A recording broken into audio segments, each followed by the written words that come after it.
to an eel pie and asked him to sign it. But I wrote this little piece to him. It's called "Will You Sign My Book?" An email to Pete Townsend. Will you sign my book? Well, not my book. I mean your book. You know, the one you sent me called "Who Am I?" No, sorry. I mean who I am. Will you write something pithy when you sign it? Will you say something like how I've sometimes been your loyal friend for 51 years? Will you say how I was a mod, a failed mod, like Jimmy who crashed his scooter, never moved out of home, never got the girl? And then on the side I've written, you know, just to flash the thing off, Allegro.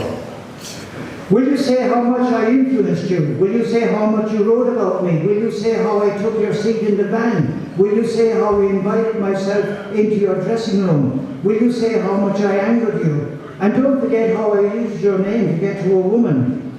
Will you sign my book and say how you saved my marriage? Look, will you just sign the fucking thing and post it back? Because I'm using it as a doorstep at the moment. Thanks, Pete.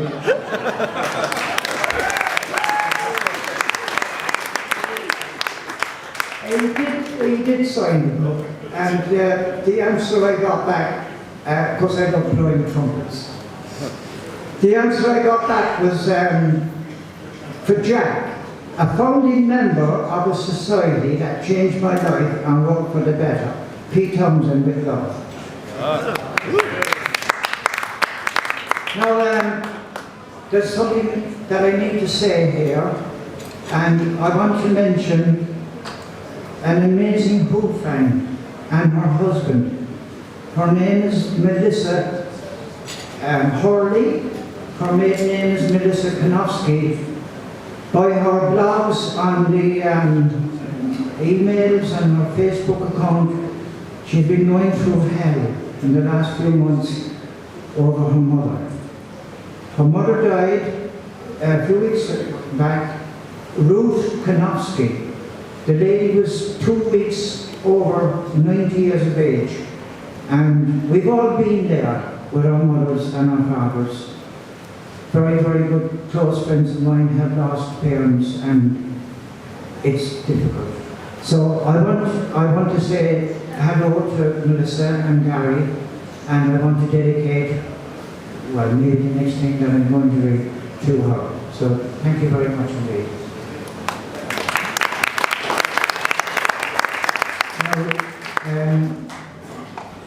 Also, I should mention two very, very special people who've come all the way from Seattle to be here. And I've been told, though I don't believe it, I've been told that the only reason why these two people have come from Seattle is not for the fucking Who convention, but it's to meet Irish Jack.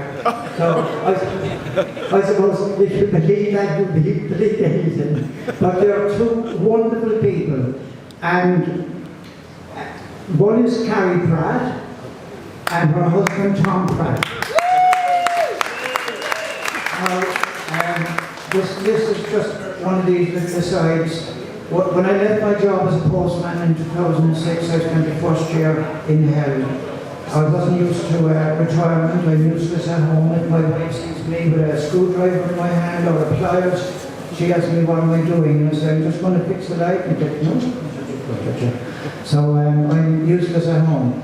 And I went into not a big depression, and you know, but it was creeping up on me, and I wasn't in a good place. And it was just a stroke of accident that I heard about a wonderful website that this girl called Carrie Pratt from Seattle, Bellevue in Seattle, was running, and I thought, Jesus, you know what, I wonder would she publish one of my little stories. And I wrote off, and it's thanks to Carrie Pratt that she got me writing. So she's here today now for the brand, and I want to thank her. We just had a wonderful hour and a half in the old Go Talk Social Club. I was barred in 1966, now I'm an honorary member. So now I'm going to get very sort of philosophical now. Everybody sort of has this idea about Keith He died at age 31, nobody knew him when he was 40, nobody knew him when he became 50. But a few years ago, I was watching Sky News, and Norman Wisdom, the English comedian, some Americans, no disrespect, some Americans may not be too familiar with him, but Norman is essentially English. And I was looking at Norman Wisdom, and he did his famous foot trip. And I was just looking at the way he handled his physique, his whole personality, and I thought, this is Keith Moon. This is the way that Keith Moon would have behaved if he hadn't died on the 7th of September 1978. And this thing grew in my head. Now other people might disregard it or dismiss it as something in my head or whatever, and Irish Jack, he had drink taken, ignore him. But I got to thinking about Keith Moon. If Keith hadn't died, who would we be looking at now? So I wrote this thing, and it's called A Letter to Norman Wisdom, in the embodied extension of Keith Moon. I know, all this stuff should be at Oxford or Trinity or something. The letter is, and of course it's all fancy. So you must imagine that Keith Moon is still alive, and my dear Norman, you don't know me because we have never met. But I have been your most ardent fan for the past 50 years. I first saw you when you starred in that amazing film, A Stitch in Time for the High Numbers, at the Kidderminster Odeon. You were so funny, and you stole the show. Even the other actors, Townsend, Daughtry and Entwistle, couldn't keep up with you. Your antics and the faces you pulled, wow! I would like you to know that I queued all night for a ticket to see you in your amazing film, The Kids Are All Right, the night they raided Minsky's. Many years ago this was. I actually had worked the next day, Monday, and told my boss I had a dental appointment. It's so funny, because in the film, you are playing the part of a drummer, celebrating his 21st birthday, and you get drunk and trip over a door sill and lose a tooth. I thought that was a coincidence, Norman. You don't know this, but once in a moment of pure madness, I got a train to where you lived at Tara House in Chertsey, and called to your house. I don't know what 2 rooms ago that day. There were a lot of smashed up cars in the drive, but you were out. I think your maid told me you were away filming at Elstree Studios. I waited at the door, and she came back out with a signed picture of you. She said it was a fresh one because you had only signed a dozen of them that morning before you went to the film set. I left a note with her for you, and I've always wondered if you ever read it and kept it, even though you never replied. I will always remember what I said in that note, even though it was 40 years ago. It said, "My dear Keith Wisdom, you don't know me because we have never met, but I have been your most ardent fan since I was 16. Please tell me, how do you do your famous foot trip? And if I called another time to your house, could you show me how you bounce your drumsticks off the floor and make them jump into the air? Signed, your biggest fan, name and address below."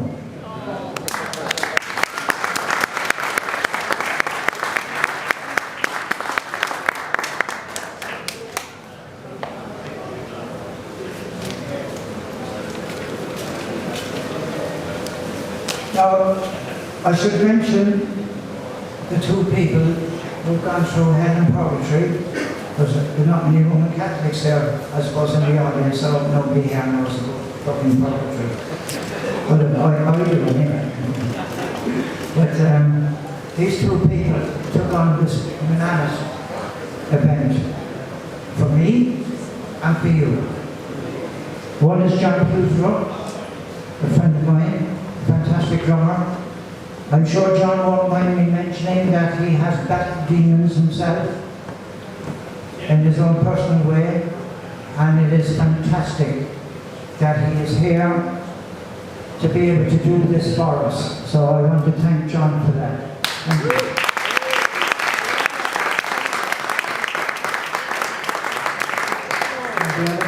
The other person that I want to mention is Sean Baird.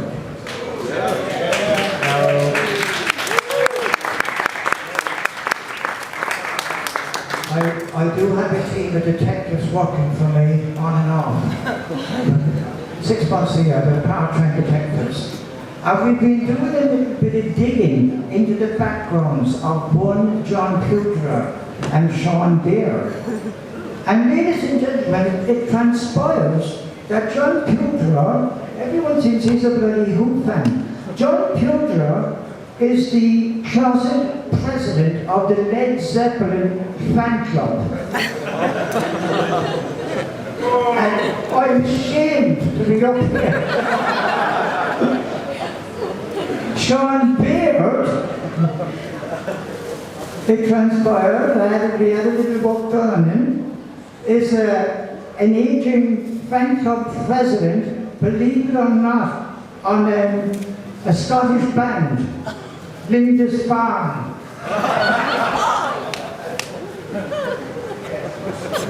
But I want to thank both of them for having me here, for looking after me so well, and for putting this event on, because this thing, all the people in the past who have put on Who conventions, Matt Kent, Ron Dovey, Tom Matchett, all of them will testify to the fact that it's a living nightmare.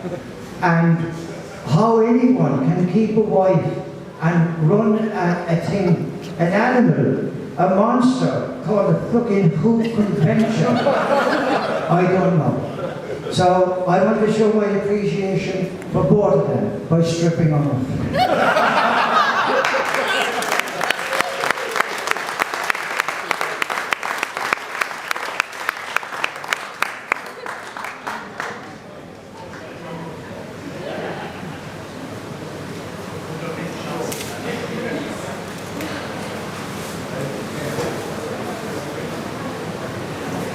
Oh, how I wish I was Irish Jack, with his memory so strong and loud. The man who really saw it all, the face in the Vaudois crowd. Oh, how I wish I was Irish Jack, with his little neck a Rickenbacker guitar. The man who really saw it all and rode around in Roger Daltrey's car. Oh, how I wish I was Irish Jack when spiders were sixpence a go. The man who really saw it all blocked up before the show. Oh, how I wish I was Irish Jack, 15 copies of I'm the Face, the man who really saw it all and carried around Townsend's case. Oh, how I wish I was Irish Jack, when us once ruled the roost, the man who really saw it all like Jimmy with the post. Oh, how I wish I was Irish Jack, who the fuck wants to be 69?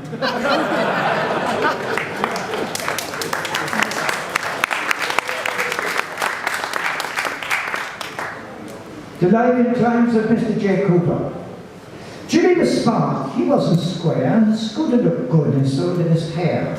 His mum, his dad, as square as could be, but he didn't care, because his friend was a sea. He'd sit there for hours upon the wet sand, gin in his pocket, cigarette in his hand, watching the waves all crash on the beach, and touching his heart that no girl would get reached.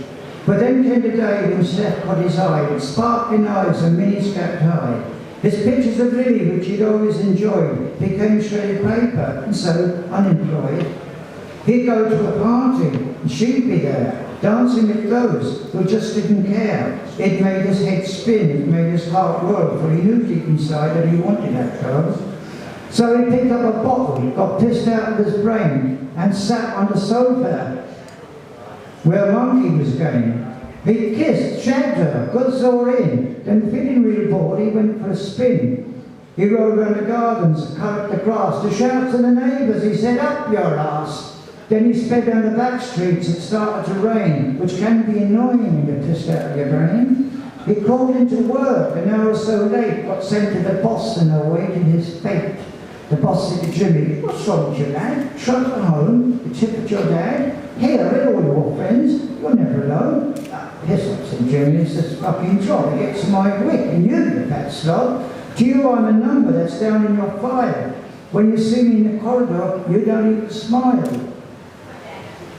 So you can take a job and hold your dough and swivel on it, because I'm going to go. That day he left work and never looked back. Paul hold with the blues because he couldn't find smack. He went down a calf where Sept was alone, and he gave us some pills and sped off back home.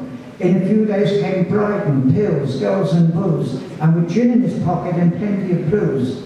He cruised down the runway, in with the crowd, shouting and laughing and singing out loud. Oh, making the scene that in years would still be a place for the muds of the sand and the sea. At Brighton he danced, at Brighton he sang, and from the balcony on high, upon the crowd he once sprang. Meanwhile, Jimmy and Sept were away, getting on groovy, as you might say. His waves hit our rocks again and again, until all sides of smoke from his raging force came. Whatever that means.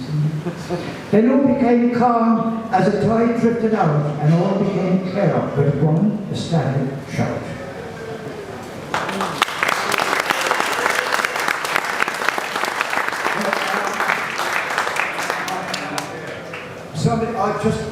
My hearing is very good in my right ear, and I have extra central hearing. In my left ear, I'm deaf because I've been listening to a Marshall fucking anthem for the last 27 years. So if Pete Townsend thinks he's got problems with thickness, I've got the pure thing, deafness. But I did hear some geezer over on the right just what it was saying, who is that bloke? No, I'm kidding. No, before I finish off, boring, wasn't it? No! Before I finish off, I want to say that I did mention my two friends, Tom and Carrie Pratt, and we went to the Gold Talk for an hour. And about 2 years ago, I got in touch with a guy called Chris Colville. He is the son of Chrissy Colville, who, besides being extremely good friends of Roger and Pete and the rest of the band, I lived in 22 Kellamscock Gardens. Chrissy Colville lived underneath. And I came home one afternoon, I think in 1965, early 65, and my cousin Janice said, Jack, have you heard the Kinks' new song? And she was just about to tell me about You Really Got Me when it came up through the fucking floorboards. And Chrissy Colville was in the concert flat underneath, and the song was literally, we didn't even have to buy the record. Because every afternoon and every night, my uncle and aunt were going spare with Chrissy Colville playing You Really Got Me. So I'm proud to be able to say that Chrissy Colville's son, Chris Colville, has driven up today from Sandhurst, and I would like to welcome him, and I would like to thank him for getting in touch with me and keeping this mod thing going. So thank you indeed. Now, I just want to mention the fact that there used to be a band, nobody would have heard of them, but we were called the Mining Who, and I am the founder member of the Mining Who. And there was 4 of us in the band, and we didn't have a record contract or anything, we didn't play any instruments. But we mined on Monday nights in the Hammersmith Pally in 1965 till I can't explain. And we had a geezer called Peter Campbell, who was John Entwistle, and he was amazing, and he would do a bit like what young kids today would call air guitar. And he used to run his fingers up and down this imaginary bass guitar, and he was brilliant. And he never wrote a tune or anything like that. So the drummer was a guy called Lee Gage from Riverside Gardens in the King Street in Hammersmith. And what a lot of people in the Hammersmith Valley didn't know was that Lee was actually mining with a pair of genuine Cape Moon drumsticks in his hands. The singer was his brother, Martin Gage. And Martin would have a tambourine. And this tambourine would have been smashed up by Roger the previous Tuesday night at the Marquee. And again, very little people know that this was a genuine tambourine, that he was bashing against the Hammersmith Paddy microphone, much to the dread of the MC. And of course, I'd have to be Townsend.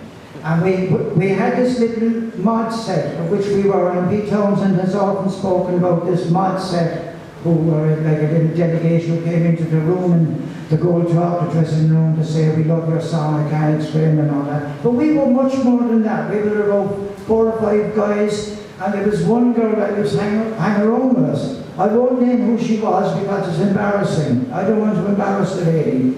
But she's probably running the Bank of England now anyway. But she was hanging around with us 5 or 6 guys. And the amazing thing about it, we were on mods across. We get on the tube. We might be going out to the Crawdaddy in Richmond. And we get on the tube, and there'd be just 5 guys or 6 guys and 1 girl. And they had, you know, everyone said, Jesus, is she a tomboy or who's screwing her? Which of them is screwing her? We were all fucking screwing her. So, anyway, I won't mention her name because that wouldn't be right, having said what I just said. So, good job, my wife isn't in the audience.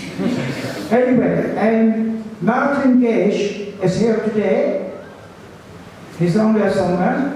And he's a member, an original member of the Mining Who. So there's a long story, I have it up on a website somewhere, Carrie Pratt put it on her website, called To the Mine, and that's what it's all about. So I must apologise if I've been harping on and on. I was warned to do something like 20 minutes, so sorry about that. So I will close now with a tribute to our beloved Keith, and it's called Restless Spirit. Oakfield Hotel. Does your tattered book of 64 record a crazy cat in a dyed ginger suit? Brandy-eyed, he went on stage and split the drummer's bass pedal. He was the who we heard from that moment on. Oakfield Hotel. Did he check out, or was he carried out? He being the actor, the bellboy, wild man of rock. Flash, demonic, drumsticks in the air, a cheeky lad from Wembley Moon. Set us alive you did with 1,000 volleys. Them sticks are twirling like air days between your bloody fingers. The airport risk, culprit to frisk, forever the joker moon. Gave us the hard sweat of rock, downbeat drumbeat, always total. The excessiveness, always on call, to backfire. With you it seemed something would have to crack moon, sooner or later. You had your moments, dark and gloomy private affairs, as if maturity itself was a damned intrusion upon the timing of a well-planned prank. That boy's truth is gone, knocked out, and so are you, dear boy, gone like a surf in Beach Boy's sand. Yet you're a restless spirit, forever stirred. Play your drums, drummer boy. Your story is over. It's over, Barbara Ann. Thank you very much indeed.